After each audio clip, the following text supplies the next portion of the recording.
Dan kalau orang-orang yang sok-sok peduli kue, antah kamu muntah dan antah kadang tabi muntaber dan tak kabaa, kecil orang kini care tu dak do ke tu do. Kadangnya mencime gaya sok-sok peduli, iyo ikut segala macam, sabawa ikut. Bagai di hati tu nak do ke tu do mencime nya, bahar so tu kau je. Itu sana. Jadi ijan lo terlampau lo percaya ke orang-orang yang sok peduli kawak tu ajan percaya lo lah.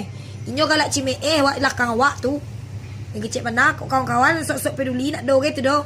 Apa lo di kolom-kolom komentar posting-postingan di Facebook kok di Instagram tadi mah tu ya. Sok-sok peduli nak do cime tu nyo. Li jale. Karena aku nuai tu. Sana ada tiga galak macam lihat penderitaan awak kau galak macam lihat tu. Entah kalau muntah dan entah kabaan dan entah kaya dia menangang peduli tu. Itulah contohnya sok-sok care sok care nemu tu.